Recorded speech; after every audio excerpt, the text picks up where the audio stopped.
Welcome to DeepListen English Stories. Before we begin, I want you to do something very simple.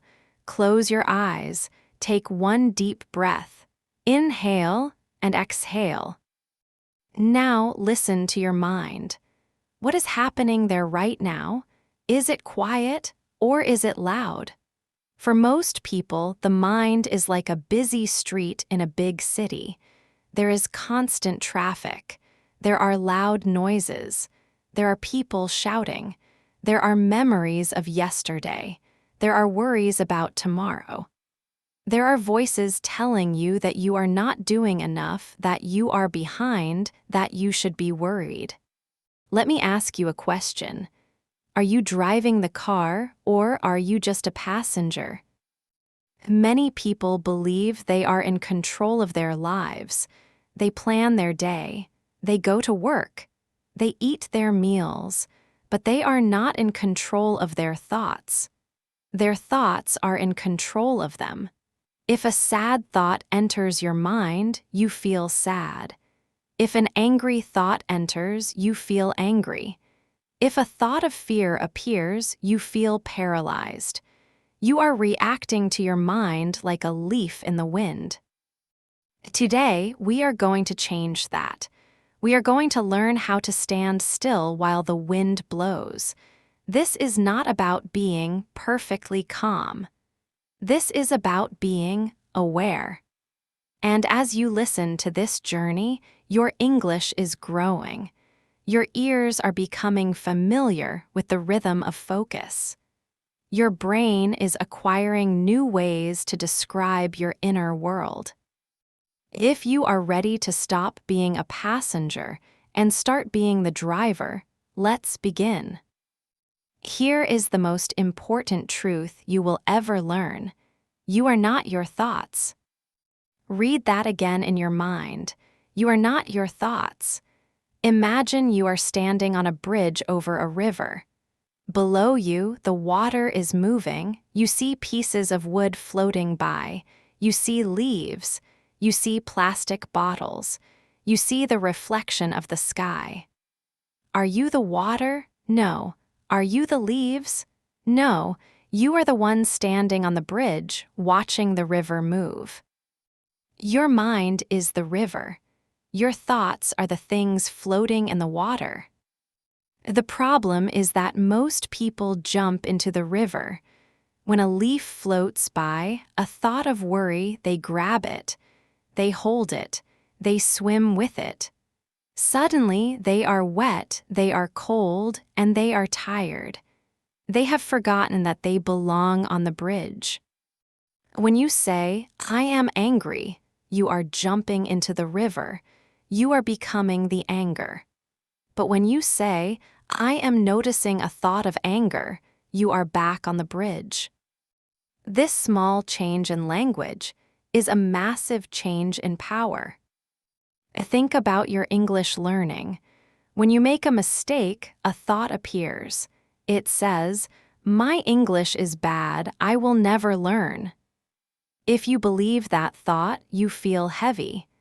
You stop practicing. But if you stand on the bridge and look at that thought, you realize it is just a piece of wood floating by. It is not the truth. It is just a noise. And to control your thoughts, you must first become the observer. You must learn to watch your mind without judging it. If you have a bad thought, do not hate yourself. Do not try to fight the thought. If you fight a thought, you give it more energy. It is like trying to stop a river with your hands. You will only get tired. Instead, just look at it. Say to yourself, "I am having a thought that I am not good enough." Then let it float away. This is the beginning of freedom. When you realize that thoughts are just suggestions, they lose their power over you. A thought is like a person knocking on your door. Just because they knock, it doesn't mean you have to let them in. You can look through the window, see who it is, and decide to stay in your quiet room. Every day, practice being the observer. When you are walking, when you are eating, when you are listening to this English story, notice the thoughts, name them. That is a worry thought. That is a memory thought. That is a planning thought. When you name them, you own them. When you own them, you can choose which ones to follow and which ones to let float down the river. Think about your computer or your phone. How many tabs do you have open right now? How many apps are running in the background? When you have too many tabs open, the computer becomes slow. It gets hot. It stops working well. Your mind is exactly the same. Every unfinished task, every small worry, every person you need to call, these are all open tabs. Most of us are walking around with 100 tabs open in our minds. Tab 1, I need to buy milk. Tab 2, why did my boss look at me that way? Tab 3, I really want to speak English better. Tab 4, I forgot to answer that message. This is why you feel tired even if you haven't done physical work. Your brain is using energy to keep all those tabs open. To control your thoughts, you must learn to close the tabs. A focused mind is a closed tab mind. How do we do this? We use the external brain. If a thought keeps repeating in your mind, it is because your brain is afraid you will forget it. So, write it down. Put it on paper. Once the thought is on paper, the brain says, okay, it is safe now. I can close that tab. This is why journaling or writing before speaking is so powerful for English learners. When you write your thoughts in English, you are doing two things. You are organizing your mind and you are training your language. You are taking the chaos of the river and putting it into a clean, clear bottle. Control does not come from having a quiet mind. Control comes from having an organized mind. When you look at your life and you see a mess, your thoughts will be messy. When you simplify your environment, your room, your desk, your schedule, your thoughts will naturally become simpler. Less is more. One thought at a time is the secret to a high-value life. Imagine your mind is a spotlight. A spotlight is very powerful because it focuses all its light on one small area. But if you break that light into 1,000 small pieces, it becomes weak. It cannot show you the way. Stop trying to think about everything. Choose one thing, close the other tabs. Feel the power of a single focus. Have you ever noticed that you can receive 10 compliments, but you only remember the one criticism? You can have a beautiful day, but if one small thing goes wrong, a late bus, a spilled coffee, that is all you think about for the next 3 hours. This is not because you are a negative person. It is because of your negativity bias. Thousands of years ago, humans had to look for danger to survive. We had to notice the snake in the grass, not the flowers on the tree. The person who noticed the danger lived. The person who only looked at the flowers did not. Because of this, your brain is like Velcro for bad news and Teflon for good news. Negative thoughts stick to your mind like glue. Positive thoughts slide away like water on a hot pan. If you want to control your life, you must understand this biological glitch. When a negative thought appears, I'm failing, nobody likes me, my English sounds terrible, Your brain is just trying to protect you.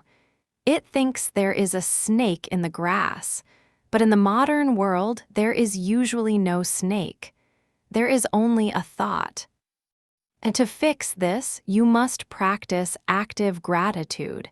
This is not just being happy. It is a mental exercise. It is training your brain to notice the flowers. Every time you notice a negative thought, I want you to find 3 small, real things that are working. I am healthy.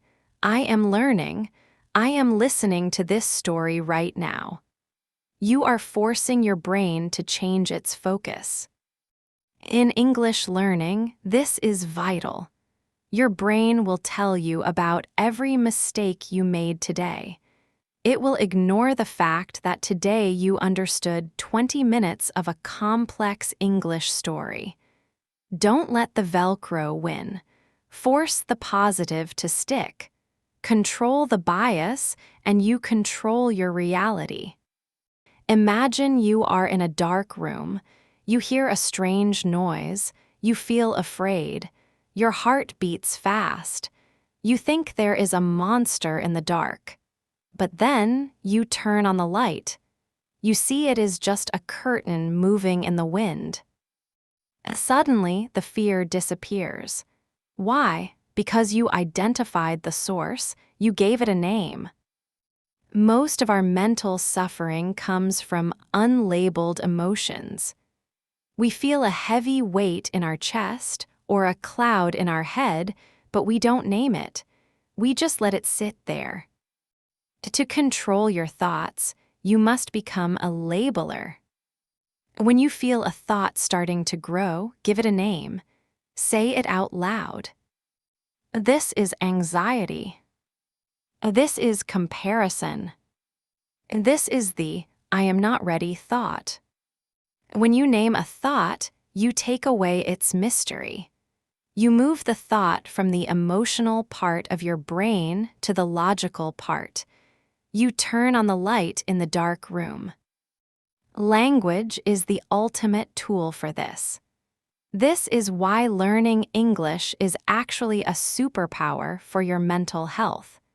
When you have to search for the English word to describe your feeling, you are creating distance between you and the emotion. Instead of saying, "I'm sad," which feels like your whole identity, try saying in English, "I am experiencing a sensation of sadness." Notice the difference? The first one is a prison. The second one is a temporary weather report. You are the sky, the sadness is just a cloud. Clouds move. The sky remains. Name the cloud and it will pass faster. There is a dangerous bridge in your mind. It is the bridge between thinking and doing. Most people live their entire lives on the thinking side. They plan, they worry, they wait, they think about starting a business. They think about practicing English. They think about going to the gym. But the longer you stay on the thinking side, the more mental concrete you pour around your feet. Your brain starts creating reasons to stay still.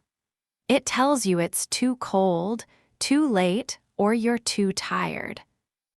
To control your life, you must cross the bridge before your brain can stop you. I call this the 5-second rule. The moment you have a thought about a goal, something you know you should do, you must move physically within 5 seconds. 5, 4, 3, 2, 1, go. If you want to study English and the thought appears, do not wait. If you wait 6 seconds, your brain will kill the thought. It will offer you a distraction. It will show you a social media app. It will tell you to check the news. The brain is a protection machine. It thinks change is dangerous. It thinks effort is a waste of energy. To control your mind, you must act act faster than your excuses. Think about this. Your thoughts follow your actions, not the other way around. If you wait until you feel like it to practice English, you will wait forever. But if you start practicing, even for 2 minutes, your thoughts will change. Your brain will see you acting, and it will say, "Oh, I guess we are English speakers now." Action is the only language the brain truly respects. Stop arguing with your thoughts. Start moving your body. Cross the bridge. 5, 4, 3, 2, 1. Just begin. We live in a world that is afraid of silence. From the moment you wake up to the moment you sleep, you are surrounded by noise. Music in your ears, videos on your screen, notifications on your phone, and the constant chatter of people around you. Many people use noise to escape their own thoughts. They are afraid of what they might hear if it becomes too quiet. But here is the truth: you cannot control what you cannot hear. Imagine a glass of water filled with sand. If you keep shaking the glass, the water is always cloudy. You cannot see through it. But if you set the glass down and keep it perfectly still, the sand begins to fall to the bottom. The water becomes clear. Your mind is that glass of water. The noise of the world is what keeps the sand moving. To control your thoughts, you must practice stillness. You don't need to go to a mountain. You just need 5 minutes of pure silence every day. No phone, no music, no English practice, just you and the air. At first, this will feel uncomfortable. Your brain will scream for a distraction. It will tell you that you are wasting time, but stay still. Let the sand settle. In the silence, you will begin to notice which thoughts are truly yours and which thoughts were put there by the world. For an English learner, silence is where acquisition turns into ownership.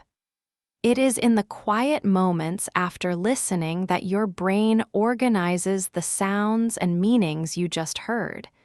Silence is not empty. Silence is where the work happens.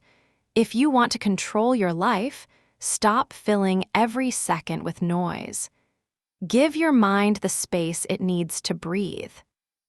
There is a famous idea that the human mind is like a guest house. Every day, a new guest arrives. One day, the guest is joy. You open the door, you welcome them, you offer them tea. The next day, the guest is sorrow or meanness. You want to lock the door. You want to pretend you are not home. But a master of the mind treats every guest the same. And to control your thoughts, you must stop being a judge and start being a host. When a difficult thought arrives, perhaps a thought of regret about the past, don't try to throw it out the window. If you push a guest, they often push back. Instead, say, "Welcome. You can sit in the corner. I see you are here, but you do not own the house." When you stop fighting your thoughts, they lose their weight. Think about your English journey. Some days, the guest is confidence. You speak clearly, you feel fast, you feel proud. Other days, the guest is frustration. You forget simple words.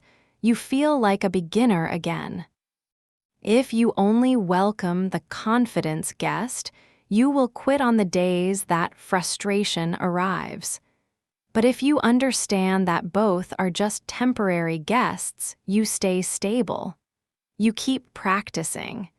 You understand that the guest house is permanent, but the guests always leave. Control is not the ability to choose your thoughts. It is the ability to not be destroyed by them. Be a good host. Let the thoughts come, let them sit, and eventually let them go. The house remains, you remain. There is an old story about two wolves fighting inside a person's heart.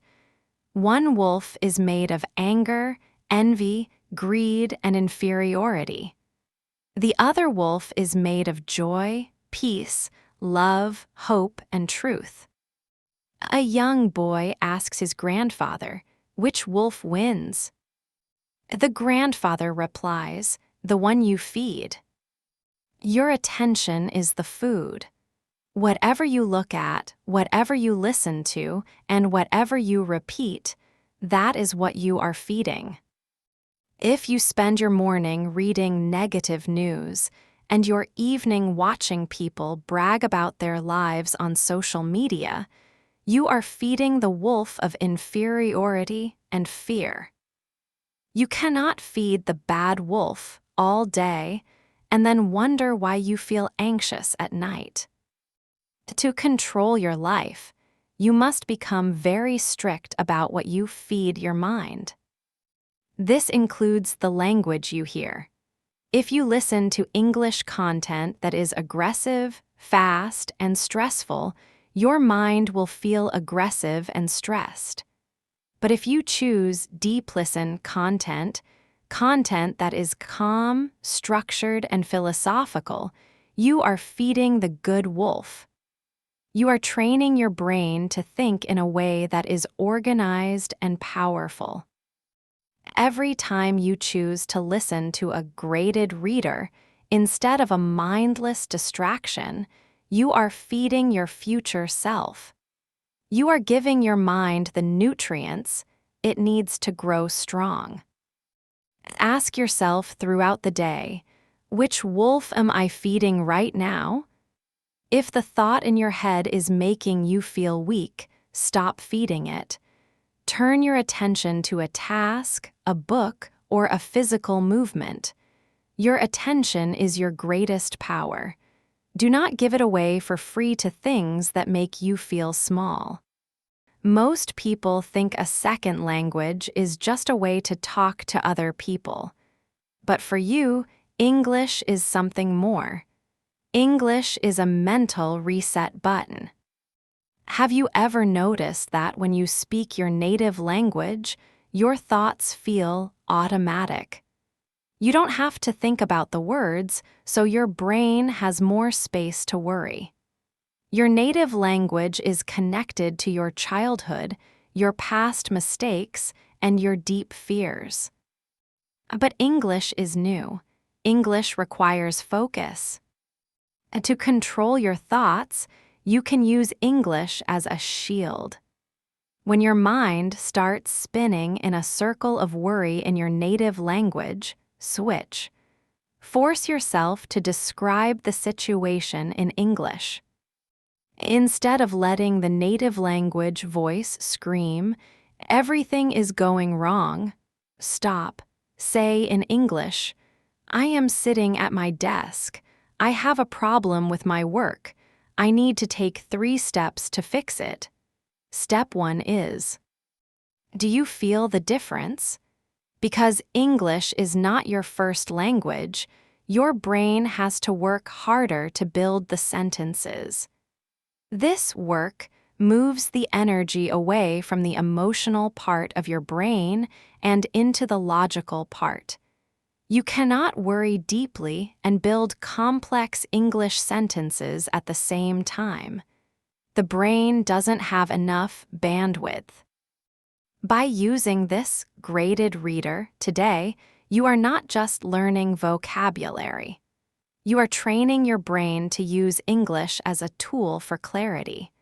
Every time you choose to think in English, you are building a wall between you and your stress.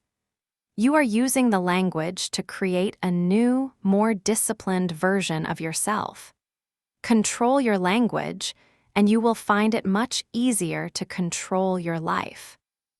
Your brain cannot tell the difference between a vivid memory and a vivid imagination. This is why overthinking is so painful. You are imagining bad things so clearly that your body thinks they are happening right now. But we can use this same glitch to build a better life. We call this intentional visualization. To control your life, you must give your mind a target. Without a target, the mind will always return to its old habits. I want you to imagine yourself 1 year from today. Imagine you are waking up. You feel light. You feel energized. You look at your room and it is organized. You look at your schedule and it is full of meaningful work. Most importantly, imagine yourself opening your mouth and speaking English fluently and naturally. Feel the confidence in your chest. Notice how you are not searching for words. The words are flowing because you have spent a year feeding the good wolf. When you visualize this future self in detail, your brain begins to believe it is possible. It starts looking for ways to make it true. It starts noticing chunks of English more easily. It starts choosing the gym over the phone. It starts choosing focus over distraction. Do not just dream, visualize the process. Imagine yourself sitting down to study even when you are tired. Imagine yourself making a mistake in English and laughing it off because you are the observer on the bridge. Control starts with the image you hold of yourself. If you see yourself as a struggling student, you will struggle. If you see yourself as a master in training, every day becomes a victory. Hold the image. The reality will follow. The biggest enemy of a controlled mind is the word fail. When you try something new, a new habit, a new speaking exercise, and it doesn't work perfectly, your mind says, "I failed, I am not good at this." This thought is a full stop. It ends the movement. It kills the momentum. To control your progress, you must replace the word fail with the phrase not yet. I cannot speak English fluently. Not yet. I cannot control my anger. Not yet. I don't have the life I want. Not yet. Not yet is a bridge. It implies that the result is coming. It tells your brain that you are on a journey, not at a dead end. This is what psychologists call a growth mindset. When you use not yet, you give yourself permission to be a beginner. Most people quit because they are embarrassed to be a beginner. They want the mastery without the messy middle. But the mess is where the learning happens. In this English story, you might have heard words you didn't understand. Don't let your mind say, "I don't know English." Let it say, "I don't know that word. Not yet." By the end of this hour, your not yet will become now I know. A control is the ability to stay in the game when things are difficult. It is the patience to keep watering the seed even when you don't see the tree. The tree is coming. Just keep the not yet alive in your heart. Knowledge without action is just a dream. You have listened to these words for nearly an hour. You have understood the power of the observer, the danger of the negativity bias, and the strength of the 5-second rule. But if you turn off this video and change nothing about your physical day, the bad wolf will return by tomorrow morning. To control your life, you must become an architect. An architect does not just have an idea, they have a plan. Your daily architecture consists of the first 60 minutes and the last 60 minutes of your day. These are the bookends of your life. If you control the beginning and the end, the middle usually takes care of itself. Most people start their day by reacting. They check their phone, they read emails, they look at social media. They are letting the world's chaos into their minds before they have even brushed their teeth. They are starting the day by losing control. An architect starts the day with input. They read. They listen to a graded reader like this one. They move their body. They set the tone. And at night, before they sleep, they close the tabs. They reflect on what went well. They write down the one big task for tomorrow. They tell their brain, the work is done. You can rest now. Control is not a big, dramatic event. Control is a series of small, boring choices. It is the choice to put your phone in another room. It is the choice to speak one sentence in English when you feel like staying silent. It is the choice to be kind to yourself when you make a mistake. You are building a cathedral, brick by brick. Some days the bricks are heavy. Some days the weather is bad.